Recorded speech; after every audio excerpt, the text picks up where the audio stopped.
تو we don't need to discuss them. آگے چلتے ہیں اپنی نظم نمبر 3 کی طرف، جاوید کے نام. اس نظم کی شاعر کون ہے؟ علامہ اقبال. میں آپ کو اگین کیا کہ شاعر کا نام یاد رکھنا ضروری ہے کہ کون سی نظم کس نے لکھا ہے، کیونکہ جب بھی آپ تشریح کرتے ہو تو اس میں آپ کے کون سا. ٹھیک ہے. ماخذ موضوع بیٹے کی جائزہ میں جاوید ہے. اشعار تشریح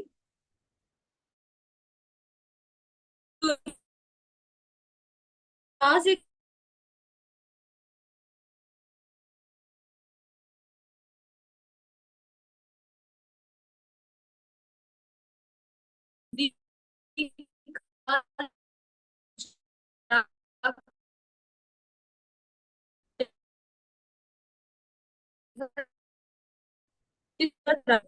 سے پہچان جو کہ انسان ہے یا ہے نا، راز نے انسان کو بنا پیدا کیا ہے، لیکن انسان اس راز کا ٹھیک ہے.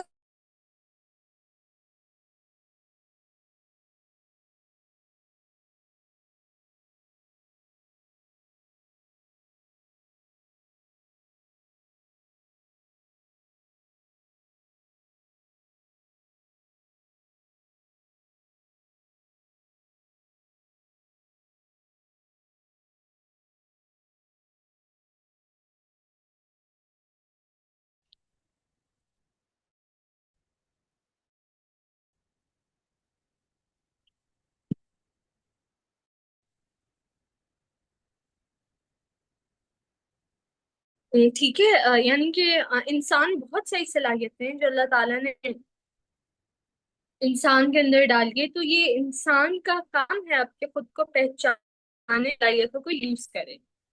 شعر نمبر 2، ہزاروں سال نرگس اپنی بے نوری پہ روتی ہے، بڑی مشکل سے ہوتا ہے. یہ ایک شعر ہے، یہ آ سکتا ہے پیپر میں. ٹھیک ہے.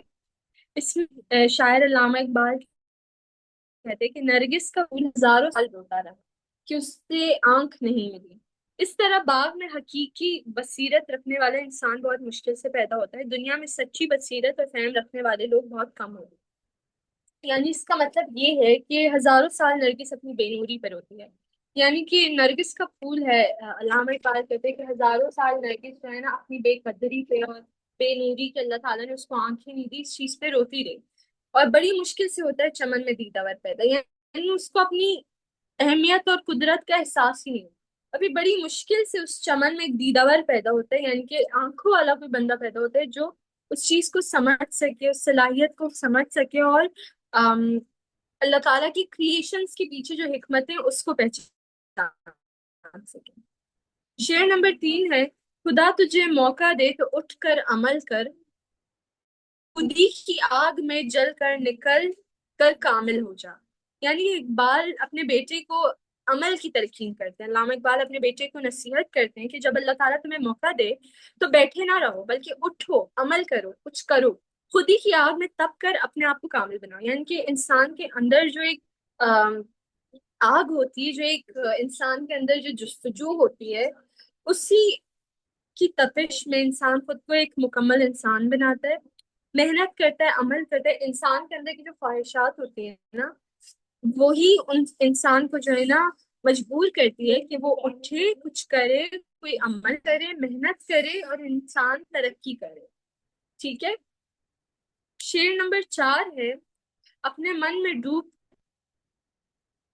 پا جا سوراخ زندگی، تو اگر میرا نہیں بنتا نہ بن، اپنا تو بن. اقبال کہتے ہیں کہ اپنے دل میں ڈوب کر زندگی کا مقصد تلاش کرو. اگر تم میرے کہنے پر عمل نہیں کرتے ہو تو کم سے کم اپنی ذات کو تو پہچانو اور اپنے پاؤں پر کھڑے ہونا سیکھو. خود شناسی زندگی کا سب سے بڑا. علامہ اقبال کہہ رہے ہیں کہ اپنے بیٹے کو کہ تم میری بات مت سنو، چلو تمہیں میری باتیں فضول لگ رہی ہیں تو کام کرو، تو دیکھو تمہارے دل میں ہزاروں خواہشات ہوں گی، انہی خواہشوں کو پہچانو. آپ پہچانو کہ تم کیا چاہتے ہو اپنے لیے، اور اس چیز کے لیے کچھ بنانے کے لیے کچھ کرو. اس نظم کا خلاصہ کیا ہے؟ اللہ کے بیٹے جاوید کو خود ہی کی پہچان بتا خود ہی کیا ہوتا ہے اپنے آپ کو پہچاننا، عمل کی اہمیت بتا رہے ہیں، ایمان کی طاقت کا در ایک بات نہیں ہے کہ انسان کی قدرت کا ہے اور اس میں بے پناہ صلاحیتیں پوشان کے اندر آج جتنا کور ہو سکا اتنا کر لوں گی، پھر باقی انشاءاللہ ہم آپ کے پیپر سے ایک آدھ دن پہلے کور کریں گے، اوکے؟ اچھا جی، شاعر ابن انشا ہے اینڈ موضوع ہے کرکٹ اور مشاعرے کا مزاحیہ موازنہ، یعنی کہ کرکٹ اور مشاعرہ کیا ہوتا ہے؟ شاعری بولنا، شعر بولنا اینڈ بات چیت کرنا۔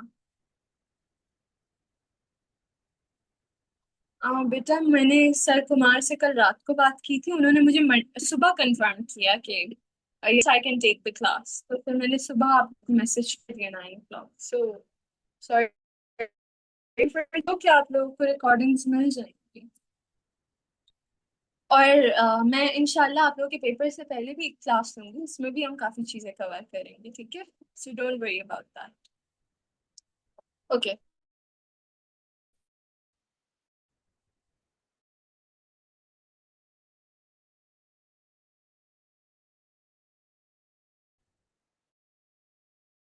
تشریح دیکھ سکتے ہیں کرکٹ کا میدان ہو یا مشاعرے کا ساتھ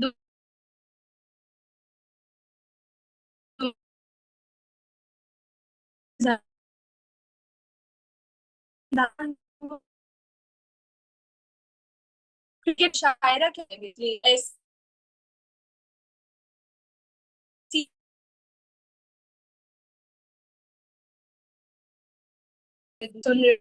ہوا کر ہوتے ہیں تو کھلاڑی ہوتے ہیں، کھیل رہے ہوتے ہیں، ہوتی ہے کراؤڈ میں تو ہم چاہتے ہیں کہ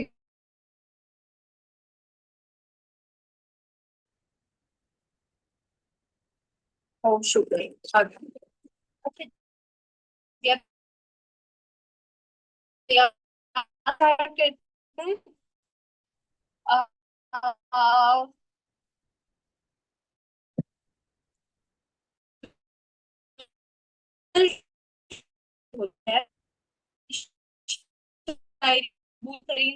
دو مصروں کے اشعار ہوتے ہیں اس میں، غزل کے ہر شعر کا مضمون الگ ہوتا ہے، یعنی کہ ہر شعر دوسرے شعر سے الگ ہوتا ہے، الگ ہی ٹاپک ڈسکس ہو رہا ہوتا ہے، پہلے شعر کو مطلع کہتے ہیں، آخری شعر کو مقطع کہتے ہیں، آخری شعر میں شاعر اپنے تخلص سے سماتا، مطلب وہ شعر ہوتا ہے جس میں ہم قافیہ الفاظ ہوتے ہیں، مصرے اور مصرع کیا ہوتا ہے؟ شعر کی دو لائنز ہوتی ہیں نا، پہلی اور دوسری لائن دونوں میں جب ہم قافیہ الفاظ ہوتے ہیں نا، ہم قافیہ مطلب جو ریپیٹڈ ورڈز ہوتے ہیں تو اس کو ہم مطلع کہتے ہیں، ٹھیک ہے؟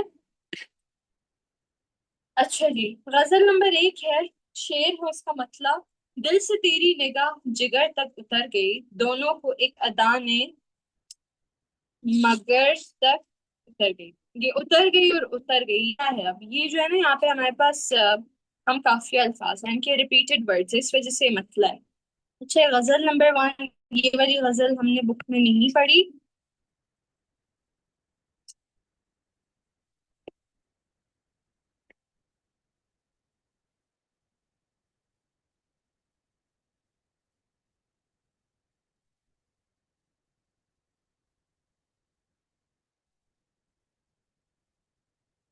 اس بک میں غزل کا سیکشن اتنا اچھا نہیں ہے، میں آپ کو اردو کی بک میں سے کھول کے بتاتی ہوں۔